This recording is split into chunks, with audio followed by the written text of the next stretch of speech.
Hello friends, welcome to study with Kashi. Friends, आज की video में हम क्लास 12 केमिस्ट्री के चैप्टर नंबर 1 विलियन यानी कि सॉल्यूशन के मोस्ट इंपोर्टेंट फॉर्मूला को देखने वाले हैं। फ्रेंड्स, आज की वीडियो बहुत ज्यादा इंपॉर्टेंट होने वाली है क्योंकि हमारे बोर्ड एग्जाम में चैप्टर नंबर 1 से न्यूमेरिकल पूछे जाते हैं। और देखिए, न्यूमेरिकल हम तभी सॉल्व कर पाएंगे जब हमें फॉर्मूलों के बारे में अच्छे से जानकारी हो। तो चलिए हम अपनी वीडियो को स्टार्ट करते हैं। देखिए, हमारा सबसे पहला फॉर्मूला है मोलरता। तो देखिए फ्रेंड्स, मोलरता जिसको इंग्लिश में क्या बोलते हैं, मोलैरिटी। आपको पता होना चाहिए मोलरता को इंग्लिश में क्या बोलेंगे, मोलैरिटी। अब देख लीजिए इसको किससे डिनोट करते हैं, मोलरता को कैपिटल एम से। तो देखिए कैपिटल एम बराबर विलय के मोल अपॉन विलियन का आयतन लीटर में। देखिए ये बात आपको पता होनी चाहिए कि मोलरता को किससे डिनोट करते हैं, मोलैरिटी को कैपिटल एम से, और विलय का मोल अपॉन विलियन का आयतन लीटर में। अब देखिए यहाँ पर एम बराबर विलय के मोल क्या है, स्मॉल एन, और देखिए विलेन का आयतन, आयतन यानी कि वी किस में होना चाहिए, लीटर में होना चाहिए। अब देखिए एन क्या है यहाँ पे, एन है यहाँ पर मोलों की संख्या। तो मोलों की संख्या हम कैसे निकालेंगे, तो निकालेंगे भार बटे अणुभार करके, यानी कि W अपॉन एम। एन बराबर हो जाएगा W अपॉन एम। तो एन की वैल्यू हम क्या करेंगे, इस फॉर्मूले में पुट कर देंगे। तो क्या हो जाएगा, capital M is equal to small W upon small M V litre में, यानी कि आयतन लीटर में। तो हमारा फॉर्मूला क्या बनकर आ गया, हमारा फॉर्मूला बनकर आ गया है capital M is equal to W upon M V litre में। अब देखिए फ्रेंड्स, यहाँ पर क्या है, ये लीटर में। अगर हम इसको मिलीलीटर में चेंज करेंगे तो क्या हो जाएगा, W के साथ 1000 की गुणा हो जाएगी। ये बात आपको पता होनी चाहिए। तो देखिए capital M is equal to W into 1000 upon M into V millilitre में। अगर देखिए आप क्या करेंगे, लीटर में ही रहने देंगे तो यहाँ पर 1000 से गुणा नहीं होने की। लेकिन अगर आप इसको मिलीलीटर में चेंज करेंगे तो फिर यहाँ पे 1000 से गुणा होगी। तो हो जाएगा capital M is equal to W into 1000 upon M V millilitre में। अब देखिए फ्रेंड्स, यहाँ पर हम क्या करेंगे, यहाँ पर हम नेमिंग कर देते हैं। स्मॉल W क्या है, स्मॉल W हमारा विलय का द्रव्यमान क्या है फ्रेंड्स, स्मॉल W विलय का द्रव्यमान है। स्मॉल m क्या है, विलय का अणुभार है। और कैपिटल V क्या है, विलियन का आयतन है। क्या है कैपिटल V, विलियन का आयतन। अब देखिए फ्रेंड्स, मोलरता का मात्रक बहुत ज्यादा इंपॉर्टेंट है। आप पूछोगे मैम वो कैसे, देखिए फ्रेंड्स, आपसे अति लघु में पूछ लिया जाता है मोलरता का मात्रक क्या है। ये आपसे 1 नंबर के क्वेश्चन यानी कि MCQ में पूछ लिया जाता है, यानी कि बहुविकल्पीय प्रश्न में, कि मोलरता का मात्रक क्या है। तो देखिए मोलरता का मात्रक क्या होता है, मोलरता का मात्रक होता है मोल प्रति लीटर। क्या होता है हमारा मोलरता का मात्रक, मोल प्रति लीटर। अब देख लीजिए एक क्वेश्चन आपसे MCQ में पूछा जाता है कि यह ताप पर निर्भर करता है या नहीं। तो मोलरता ताप पर निर्भर करता है, ये आप पॉइंट नोट डाउन कर लीजिएगा कि मोलरता जो है वो ताप पर निर्भर करता है। ये बात आपको पता होनी चाहिए। एक तो आपको उसके फॉर्मूले के बारे में पता होनी चाहिए, दूसरा इसकी मात्रक के बारे में, मात्रक क्या है, मोल प्रति लीटर है। और तीसरी बात यह है कि यह ताप पर निर्भर करता है, यानी कि मोलैरिटी ताप पर निर्भर करती है। चलिए अब आगे चलते हैं। आगे देखिए, आगे बात आती है मोललता की, यानी कि मोलैलिटी की। किसकी बात आती है, मोललता यानी कि मोलैलिटी। तो देखिए मोललता को किससे डिनोट करते हैं, इसको डिनोट करते हैं हम एम डैश से। किससे डिनोट करते हैं फ्रेंड्स, एम डैश से। अब देखिए यह विलय के मोल अपॉन विलायक का द्रव्यमान किलोग्राम में। अब देखिए फ्रेंड्स, आपने मोलरता में देखा है विलय के मोल तो ऊपर सेम टू सेम ऐसे ही था, लेकिन वहां पर क्या था, विलियन का आयतन लीटर में था। लेकिन यहाँ पर मोललता में आपको ध्यान रखना है कि इसमें विलायक का द्रव्यमान किलोग्राम में, यानी कि मोललता में क्या है, विलायक का द्रव्यमान किलोग्राम में होना चाहिए और मोलरता में विलियन का आयतन लीटर में होना चाहिए। तो देखिए विलय के मोल क्या है, स्मॉल एन, और विलायक का द्रव्यमान किलोग्राम में, यानी कि कैपिटल W किस में होना चाहिए, kg में, किलोग्राम में। अब देखिए m dash is equal to, अब देख लीजिए आपने मोलरता में देखा है कि मोलों की संख्या बराबर क्या होता है, भार बटे अणुभार होता है, यानी कि small W upon small M. तो हम क्या करेंगे, n की जगह रख देंगे small W upon small M, into में क्या हो जाएगा, W किलोग्राम में। अब देखिए यहाँ पर क्या है, ये किलोग्राम में, लेकिन जब हम इसको ग्राम में चेंज करेंगे तो यहाँ पर क्या हो जाएगा, यहाँ पर 1000 से गुणा हो जाएगी। तो हो जाएगा m dash is equal to W into 1000 upon m into capital W gram में। अब देखिए स्मॉल W क्या है, विलय का द्रव्यमान है, कैपिटल W क्या है, विलायक का द्रव्यमान है, और m क्या है, m है हमारा अणुभार। क्या है फ्रेंड्स, m है हमारा अणुभार। अब देखिए मोललता, मोललता का मात्रक क्या होता है? मोललता का मात्रक होता है मोल प्रति किलोग्राम। अब आप सोच रहे होंगे कि ये हमने कैसे निकाला। अब देखिए मोलरता के द्रव्यमान, मोलरता का मात्रक हमने कैसे निकाला था? क्योंकि उसमें क्या था? विलय के मोल अपॉन विलयन का आयतन लीटर में, तो इसलिए उसमें था मोल प्रति लीटर। लेकिन देखिए यहाँ पर हमने मात्रक कैसे निकाला? विलय के मोल यानी कि मोल, और देखिए विलायक का द्रव्यमान किलोग्राम में, तो इसलिए किलोग्राम। तो देखिए मोललता का मात्रक क्या है? मोल प्रति किलोग्राम। और देखिए फ्रेंड्स ये बहुत ज्यादा इंपॉर्टेंट है क्योंकि हमसे एमसीक्यू और 1 नंबर के क्वेश्चन में पूछ लिया जाता है, यानी कि अति लघु प्रश्न में और एमसीक्यू में हमसे डायरेक्टली पूछ लिया जाता है। अब देखिए ये बात और कि मोललता ताप पर निर्भर करती है या नहीं, तो देखिए मोललता यह ताप पर निर्भर नहीं करता। इसी प्रकार मोलरता ताप पर निर्भर कर रहा था, लेकिन मोललता ताप पर निर्भर नहीं करता। ये बात आपको पता होनी चाहिए क्योंकि 1 नंबर के क्वेश्चन में हमसे कई बार पूछा गया है। अब चलते हैं आगे देखिए आगे बात आती है मोल प्रभाज की, जिसको फ्रेंड्स मोल अंश भी कहते हैं, तो इसलिए आपको कंफ्यूज नहीं होना, मोल प्रभाज और मोल अंश दोनों एक ही है।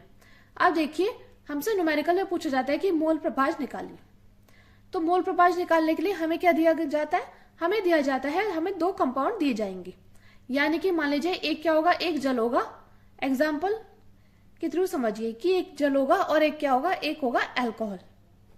ठीक है, तो हमें क्या करना है? हमें दोनों का अलग अलग मोल प्रभाज निकालना है। तो देखिए आप मान लीजिए जैसे जल क्या है?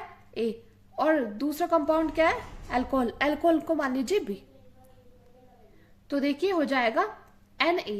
तो देखिए इसमें क्या करेंगे हम? इसमें हम करेंगे, अगर हम एक कंपाउंड का मोल प्रभाज निकालेंगे तो ए के मोलों की संख्या अपॉन और इन दोनों का एडिशन आ जाएगा। तो इसके लिए हमें क्या पता होना चाहिए? इसके लिए हमें पता होना चाहिए मोलों की संख्या बराबर भार बटे अणुभार। तो हमें क्या करना है? पहले हमें ए और बी कंपाउंड लिखना है, उसके बाद हमें क्या करना है? हमें ए और बी कंपाउंड के अलग अलग मोलों की संख्या निकाल लेनी है। फिर देखिए जब हम इसकी अलग अलग मोलों की संख्या निकालेंगे फिर हम इसका ऐड कर देंगे, और देखिए यहाँ पर हमें ए का मोल प्रभाज निकालना था, इसलिए यहाँ पर ऊपर ए आया। इसी प्रकार अगर हम बी का मोल प्रभाज निकालेंगे तो बी आएगा ऊपर और नीचे ये एडिशन ऐसा वैसे। और देखिए एक बात और, एक फॉर्मूला ये भी है, XA + XB = 1 होता है।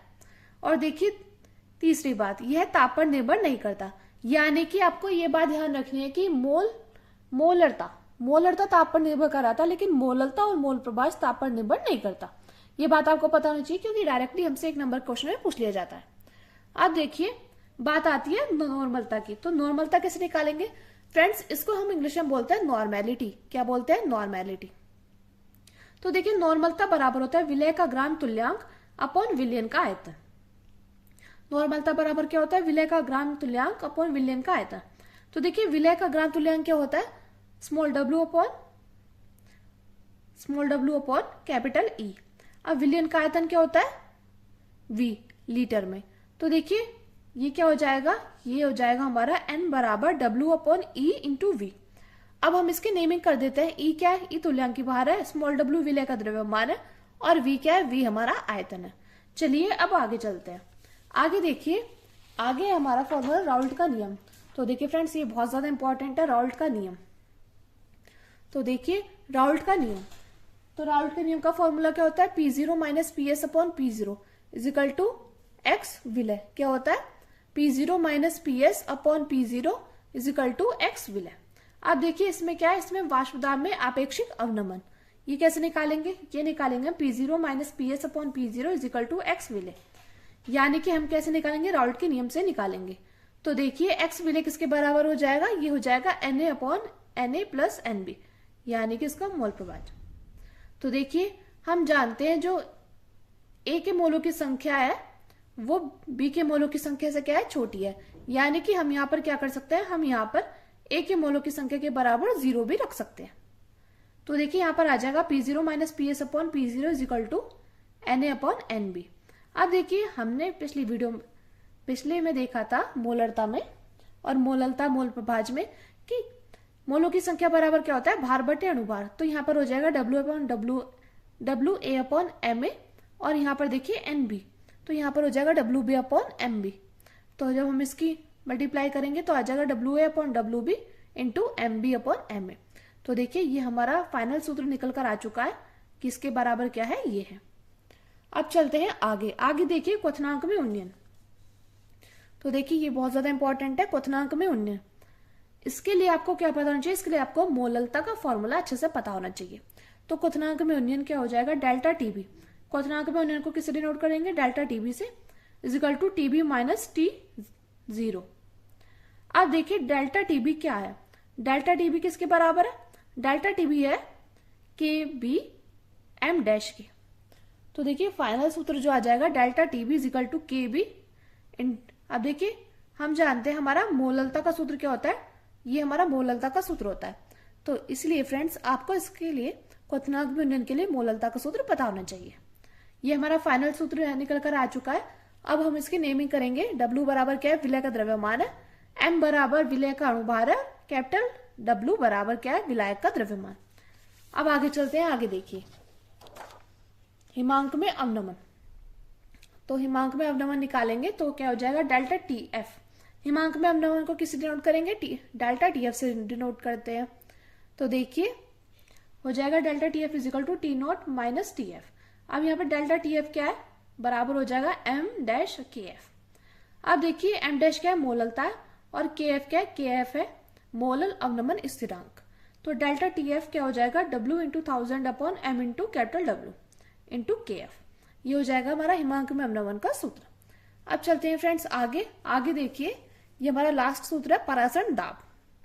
देखिए परासरण दाब के 3 सूत्र है, pi is equal to C R T, और देखिए सी की जगह, सी क्या है, सी सांता है, तो सी की जगह हम क्या रख सकते हैं, एन अपॉन वी।